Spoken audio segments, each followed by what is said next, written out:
In Pinewick County, folks don't like talking about the summer of 1966.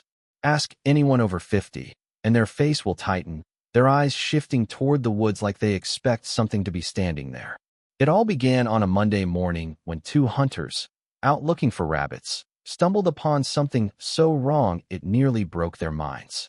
In the middle of the dew-soaked clearing stood the three Winfield children, barefoot, pale, and perfectly still, their nightclothes clinging to their small bodies like wet parchment.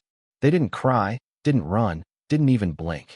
They simply watched the men with wide, glassy eyes, as though they had been waiting for someone to find them. The discovery in the pines began like any ordinary morning for the two hunters, Neil Hargrove and Earl Timmons, men who had spent most of their adult lives wandering through Pinewick's dense, unforgiving woods. The forest was unusually quiet that day, the kind of silence that feels thick in the air, as if every branch and creature is holding its breath. The sun had barely risen, its pale light filtering through the tall pines, casting long shadows that moved slowly with the breeze. Neil was the first to sense that something was wrong. He claimed later that the smell hit him before anything else did. Not the usual damp earth or pine needles, but something faintly metallic, like the air before a lightning strike. Earl thought it was just nerves until they reached the clearing. In the center of the clearing stood the three Winfield children, each one barefoot and facing the same direction, their small feet planted firmly on the cold ground. Their clothes were the ones they had disappeared in. Thin cotton nightshirts that offered no protection from the chill, yet their skin didn't show any signs of goosebumps or shivering. They seemed almost carved out of wax, pale and stiff, their posture too rigid for children their age. Neil called out gently, hesitant to step closer, but none of the three reacted. They didn't blink, didn't turn, didn't show any recognition that they were no longer alone. Earl swore he saw the youngest girl's chest rise and fall too slowly, as if she were breathing in some rhythm foreign to human lungs. The hunters exchanged uneasy glances, but their instincts told them they couldn't just leave the children there. As Neil approached, he noticed the ground around them was undisturbed. No footprints, no broken twigs, no signs of struggle or wandering. It looked as though the children had simply materialized there, placed deliberately in the clearing. When Neil finally touched the oldest boy's shoulder, the child slowly turned his head, not with the startled jerk one might expect, but with a slow, unnatural precision. His eyes were wide, glassy, and strangely dull, as though he was looking through Neil rather than at him. Earl felt the hair rise on his arms when the other two children turned their heads at exactly the same moment, mirroring the gesture with eerie synchronization. Neither child spoke a word. Their lips remained closed, their expressions unchanged, but something in their stare felt heavy, as though they carried with them the echo of something that had watched them first. Neil and Earl had come looking for rabbits that morning, but instead, they found a silence that didn't belong to the forest and children who looked like they had walked out of a place no one in Pinewick ever wanted to imagine. When the Winfield children were brought into Pinewick General Hospital, the staff expected panic, tears, or at the very least exhaustion from the ordeal of being missing for 3 days. Instead, the children sat silently on the examination beds, their hands resting neatly on their laps, their posture too controlled for kids who had just survived the wilderness. Nurse Evelyn Harper, who had raised 4 boys herself, immediately sensed something unnatural in the way they held their bodies, so still, so alert, as if listening to something no one else could hear. The first sign that something was deeply wrong came when she waved a small penlight in front of the oldest boy's eyes. His pupils contracted, but he didn't blink. Not once. Evelyn watched the tiny reflections in his eyes, waiting for the natural flutter of lashes, but his stare remained unwavering, fixed on a point far beyond her shoulder. Doctors initially assumed shock, a psychological freeze that sometimes happened to trauma victims. But as the hours passed, their concern grew into quiet dread. The children refused to blink even when subjected to standard reflex tests. A puff of air was blown toward their eyes. Their lashes didn't tremble. A cotton thread gently brushed near the cornea. Nothing. Their gaze held steady, unbroken, as though their bodies had forgotten one of the most basic human instincts. It was unnatural, unsettling, and completely beyond medical explanation. What shook the staff even more was how synchronized they were. The moment one child shifted their gaze, the other two followed with perfect timing, like three marionettes pulled by a single invisible string. As the afternoon light dimmed, the children's behavior grew stranger. They began staring at corners of the hospital room, their eyes tracking along the walls as though something was moving there, something only they could see. Doctors asked what they were looking at, but the children didn't speak, didn't gesture, didn't offer any hint that they heard the questions at all. Their breathing remained slow and rhythmic, each inhale and exhale eerily measured, their chests rising in unison as though sharing a single pulse. The staff whispered among themselves, exchanging theories that made less and less sense. Psychological shock couldn't explain the lack of instinctive reactions. Trauma couldn't account for their perfect coordination or their unbroken, glass-like stares. The search teams had covered miles, dense miles. They had found broken twigs, discarded candy wrappers, old animal dens, even tracks from the search dogs. But they had never found signs that the children had walked through any of it. The absence of footprints was almost worse than finding the children's bodies would have been, because one possibility rose above the rest, a possibility no one wanted to say out loud. Either the children hadn't walked at all during those 72 missing hours, or something, or someone, had carried them effortlessly through the woods without leaving a trace. Dalton replayed every detail in his mind, from the storm that swallowed their cries to the untouched clearing where they reappeared, and each unanswered question pressed heavier on his chest. The forest was unforgiving, always had been, and yet it had spared these children completely. Or perhaps it hadn't spared them at all, but hidden them somewhere untouched by weather, time, or human pathways. A place where feet didn't need to touch the ground, and where the woods kept secrets older than the county itself. The first night the Winfield children spent at Pinewick General was the night the staff realized something far stranger lingered beneath their silence. Up until then, their stillness, their wide, unblinking eyes, and their pristine feet were disturbing enough. But after the sun slipped behind the ridgeline and the halls settled into their usual hush, a sound drifted from room 12 that froze Nurse Evelyn in place before she even reached the doorway. It wasn't crying or talking or the restless mumbling children sometimes made when half asleep. It was a soft, rhythmic whispering, like voices layered on top of each other in perfect time, rising and falling in a pattern that felt intentional rather than random. At first, Evelyn thought it must be a radio left on somewhere, but the longer she listened, the more she realized the cadence didn't match any language she knew. The children's beds were arranged side by side, and all three lay on their backs, eyes open, staring at the ceiling. Their lips moved slowly, almost lazily, but not in unison. Instead, each child seemed to speak a separate line of something that wove together into one strange, spiraling murmur. Their tones were soft, almost soothing, but the rhythm made Evelyn's skin crawl. It reminded her of something ancient, something practiced, something that did not belong in a sterile hospital ward. When she stepped into the room and whispered their names, the children didn't react. Their eyes didn't shift. Their voices didn't falter. It was as if they were unable, or unwilling, to hear her. Dr. Campbell arrived minutes later, summoned by Evelyn's trembling voice. He listened from the doorway, his expression tightening with every second that passed. Linguistics had nothing to do with his medical training, but he could still tell when a pattern repeated. Every few sentences, or cycles, the whispers looped, the same sounds assembling themselves again as if the children were reciting, not creating. Campbell shone a flashlight directly into the oldest boy's eyes, hoping to break his focus. The pupils responded to the light, but the whispering never paused. He tried speaking louder, tried tapping the bed frame, even placed his hand gently on the boy's arm. Nothing broke their cadence. The night staff huddled outside the doorway, listening to the eerie chorus continue without wavering.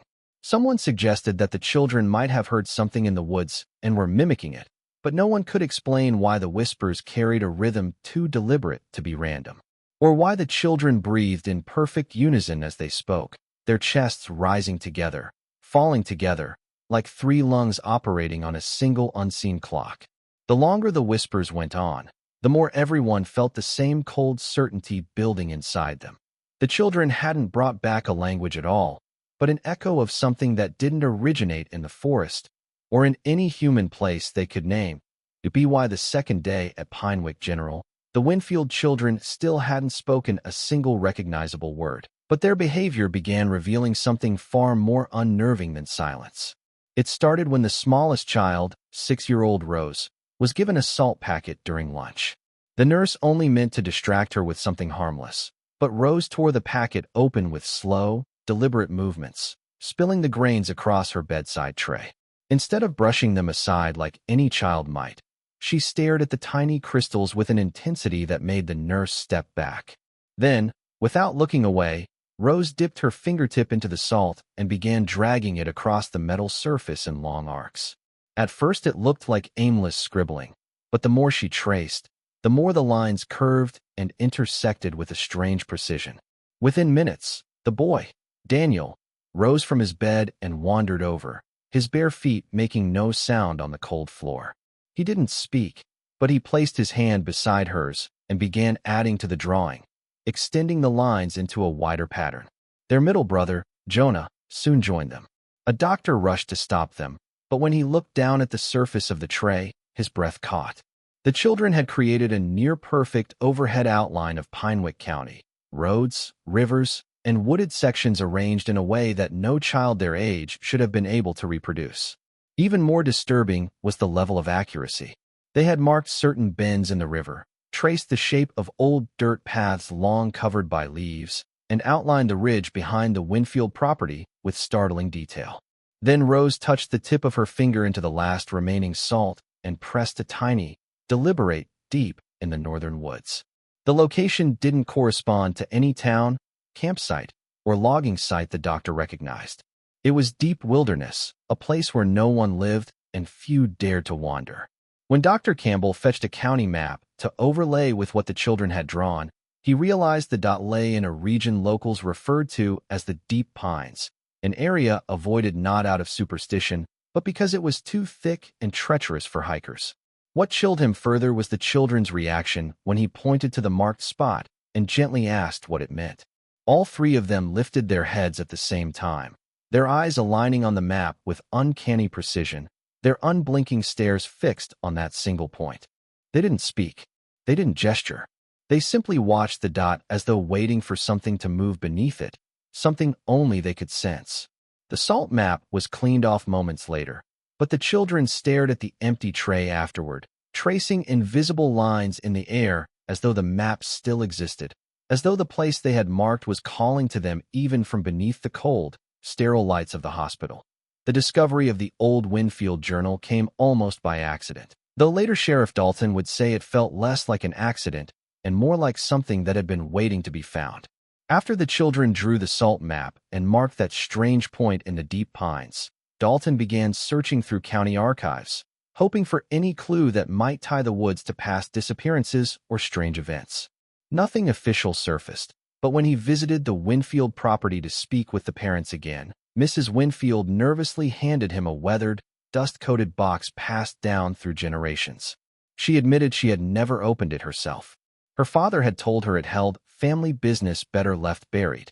Inside, beneath brittle deeds and faded photos, Dalton found a leather-bound journal that smelled of earth, smoke, and age. The cover bore no title, only the initials EW burned into the surface. When Dalton opened it, he immediately sensed he was reading something that was never meant for outside eyes. The handwriting was uneven, at times frantic, as though the writer had been racing against fear. The entries began innocently enough, describing life on the early Winfield farm in the 1800s, but within pages the tone darkened. The writer spoke of the Deep Pines with a reverence that felt wrong, referring to the forest as a place where the boundary between the living and something else grew thin. One passage described how the family once paid respect to what watches from between the pines, a cryptic line that made Dalton's stomach tighten. Another entry mentioned gatherings at night, rituals not rooted in religion but in an attempt to appease something the writer called the Old Quiet, an entity the Winfields believed dwelled in the deepest, coldest part of the woods. As Dalton read further, he realized the journal was not simply recounting events, it was confessing.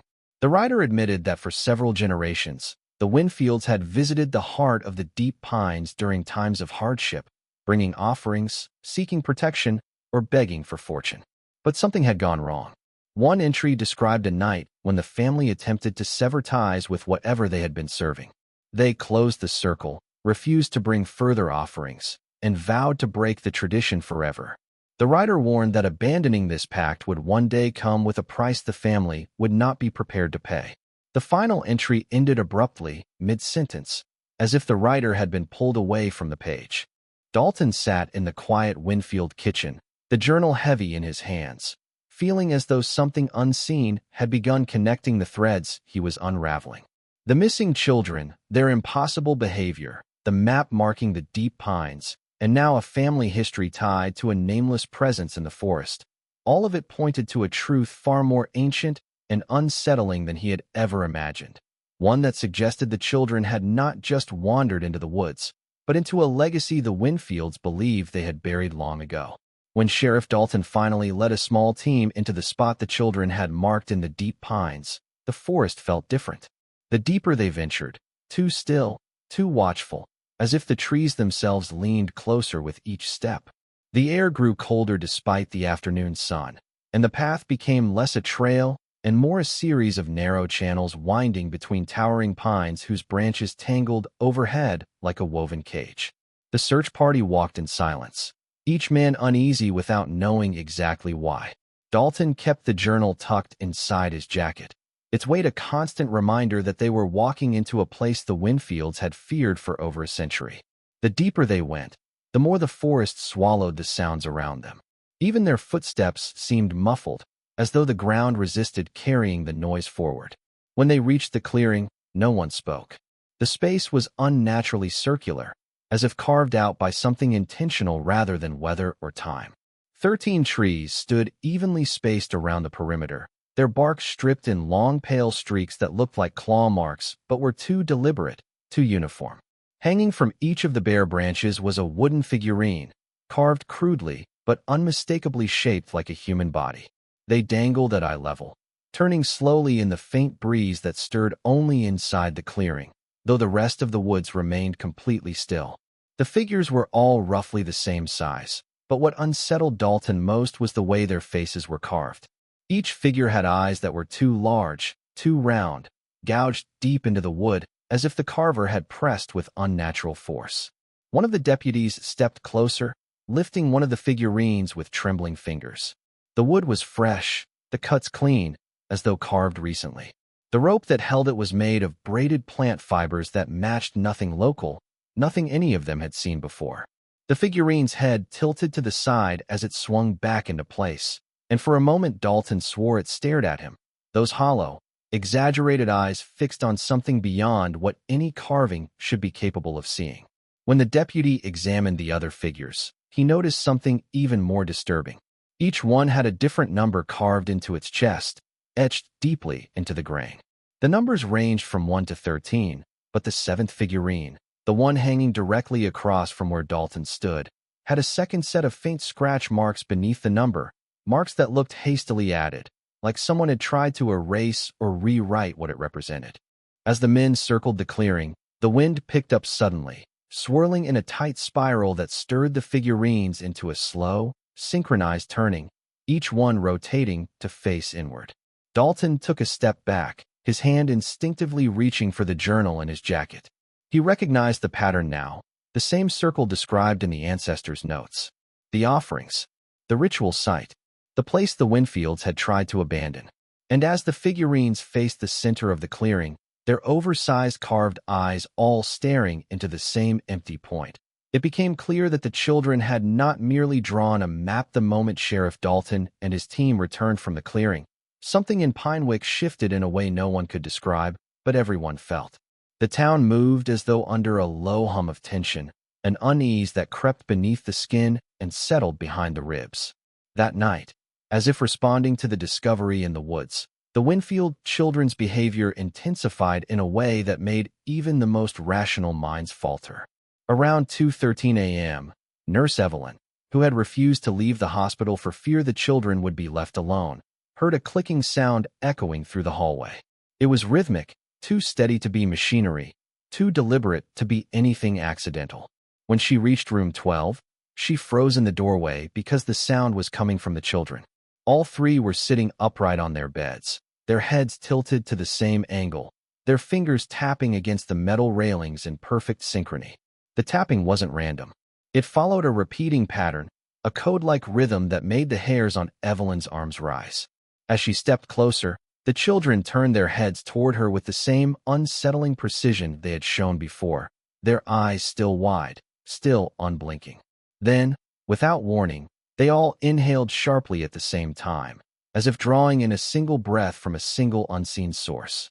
The air in the room seemed to constrict. Evelyn found herself stepping back, even though she didn't consciously choose to move.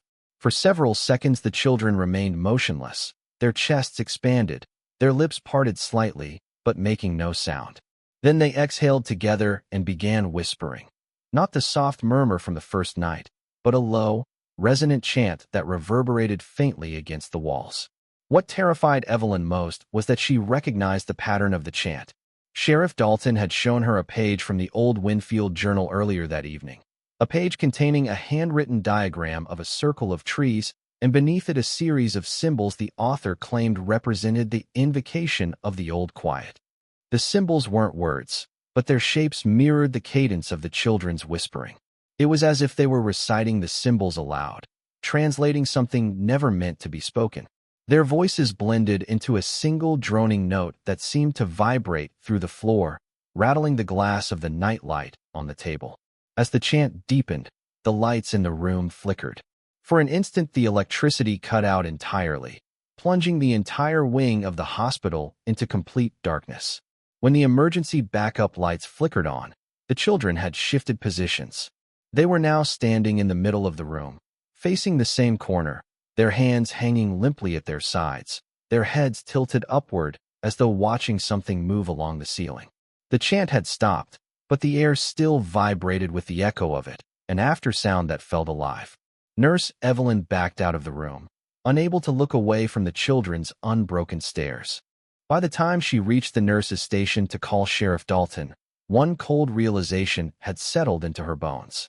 Whatever the children were chanting, whatever rhythm had risen through them like a pulse, it wasn't something they remembered from the woods. It was something they had brought back with them, something that wasn't finished speaking yet. They had been leading them back to a place the forest had been waiting for them to find again. Sheriff Dalton arrived at Pinewick General just after dawn, his face drawn and pale, the old Winfield journal clutched in his hand like a lifeline. Nurse Evelyn met him in the hallway, her voice shaking as she recounted the children's chanting and the blackout that followed. Dalton listened, each detail knotting tighter inside his chest, because in his jacket pocket lay a page from the journal he had torn out the night before, one he hadn't shown anyone. It described what the writer called the reclaiming, a moment when the old quiet, after being denied, would send a sign through the youngest members of a bloodline. A sign that would begin with the voice of three speaking what is not theirs to speak. It was a description that matched too closely what Evelyn had witnessed. Dalton didn't want to believe the connection, but the deeper he dug into the journal, the more the past seemed to be repeating itself through the children. He entered room 12 slowly, bracing himself for something unnatural, but what he found unsettled him in a different way. The children were no longer standing in the corner. They were sitting on their beds again, hands folded neatly, eyes open, staring at the opposite wall. But the wall was different. Someone, somehow, had drawn on it during the night. Thin lines scraped into the paint formed a sprawling pattern, a web of looping curves and sharp intersections that glowed faintly in the morning light. Dalton stepped closer and realized the lines weren't drawn with a tool. They were gouged into the wall, torn through the paint and plaster as though by fingernails dragged again and again with impossible precision. Nurse Evelyn swore the wall had been cleaned before the blackout. The security cameras offered no help. The footage between 2:12 and 3:07 a.m. showed nothing but static, the screen pulsing with a slow rhythm that matched the children's chant. Dalton's breath caught when he traced the central shape of the carving. It was nearly identical to the map the children had made from the salt, Pinewick County outlined with careful curves. But at the center, in the region corresponding to the deep pines, they had scratched a symbol he recognized from the journal. A distorted spiral with a single vertical slash through its center. The old quiet's mark. The writer of the journal had warned that this symbol meant the boundary was thinning, that something was waking. Dalton stepped back from the wall, feeling the air grow colder around him. The children didn't turn their heads, didn't acknowledge his presence, but their eyes had shifted ever so slightly, no longer staring at the wall itself, but at the symbol carved into it. Their gazes were locked on it, unblinking, reverent, as if waiting for it to move. The room seemed smaller with that symbol in it, as though the walls bent inward. Dalton pressed the journal page flat in his hand, realizing with a sinking dread that the children weren't simply remembering something from the woods. They were responding to a call older than the Winfield name, older than Pinewick, older than the trees themselves. A call that was growing louder, carving its way through plaster, air, and bone. Sheriff Dalton never forgot the night the Winfield children appeared in his own living room, though he wished he could. It had begun like any other evening, with the house quiet and the county still humming under the weight of its unease. He had been reviewing the journal again, tracing the spirals and marks the children had left on walls, trying to make sense of what he had seen in the hospital. The room felt colder than usual, the shadows longer, and the wind outside pressed against the windows in a way that seemed almost alive. Then, without warning, a soft knocking echoed from the front door. Dalton opened it slowly, expecting neighbors or some late caller, but the porch was empty. The knocking returned, this time faint footsteps inside the house. He dropped the journal onto the table, heart hammering, and realized the sound came from the hallway behind him. Dalton drew his flashlight, creeping forward, and froze. There, standing silently in the center of his living room, were the three Winfield children. Their eyes, blank and white in the beam of his light, reflected nothing human. Their small bodies were still, unnaturally poised, and their lips moved in whispers that made no sound he could hear. For the first time, Dalton noticed the air around them, the way it vibrated softly, almost imperceptibly, like something beneath it was pulsing in time with their breath. The walls of the room seemed to stretch and lean toward them, bending in ways that made the house itself feel alive, listening. He stepped back, fumbling for his radio, his mind racing through every rational explanation he could muster, but none could account for the chilling tableau before him. Then the children spoke in unison, not with their usual whispering cadence, but in voices that sounded layered, resonant, and older than the county itself. "We brought it back," they said, and the words carried a weight that seemed to settle on Dalton's chest like a stone. There was no malice in the tone, no anger, only certainty, and an awareness that unnerved him more than fear itself ever could. He tried to step toward them, but the floorboards groaned, not under his weight, but in protest, as though the house itself resisted his movement. The shadows around the children twisted, stretching into elongated shapes that pulsed rhythmically with the cadence of their whisper, a slow, hypnotic undulation that seemed to draw the sheriff's eyes toward the center of the room. Dalton's mind raced, connecting the journal entries, the hospital chants, the map drawn in salt, the clearing of figurines in the deep pines, and the symbol carved into the hospital wall. Each event had been a prelude, a sequence of signals building toward this moment. The children weren't just victims or witnesses of something ancient, they were conduits. The presence they had brought back, the it they mentioned, was no longer confined to the forest, no longer limited by the boundaries of Pinewick County. It had entered homes, halls, and living rooms, carrying with it a knowledge, an awareness, a force that no human could fully comprehend. Dalton's stomach tightened as he realized the truth. The Winfield children had returned, but what returned with them was far older, far darker, and far more patient than anyone had ever imagined, and it was only just beginning to make itself known.